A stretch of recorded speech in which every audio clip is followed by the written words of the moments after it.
a bunch of business leaders coming together. They have clearly aligned and agreed there is a massive market opportunity to be explored, and then they start planning for it. How do we engage people in another country where we do not have an entity? I think it's a block HR as well as finance would probably run into. Talent is available everywhere. It's just that we may not have access to it. Once you create that access, if you have talent available where you do not have an entity, how do you engage that? I think that is where that entire discussion of growing a business comes in stalls. Compliance matters are probably the biggest hurdle any of the HR or finance people run into. The visa issues, the payroll matters, deductions, the taxation, immigration, benefits, insurance, all of that put together becomes such a humongous problem that there aren't many people who would have the bandwidth and the inclination to even start solving those problems. I think today, if there is one thing that is stopping the world from growing economically, socially, politically, the ability to hire and engage people without borders, across borders. As Multiplier, we actually come in there and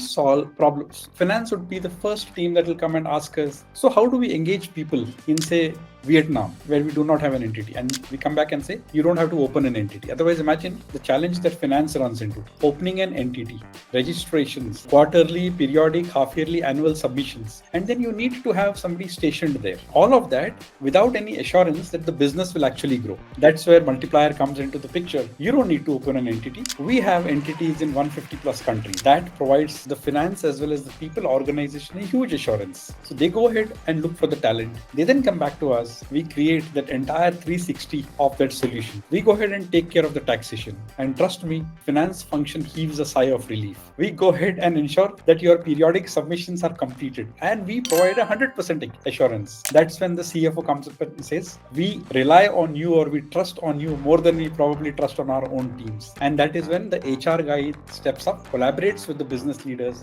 and then helps grow talent in those new places that we have identified. I think compliance is probably the biggest hurdle. If people come back and tell me there is no market available, I wouldn't believe it, because I think there is market for just about any viable, meaningful solution. If somebody comes and says there is no people available, I'll go and tell there is talent available.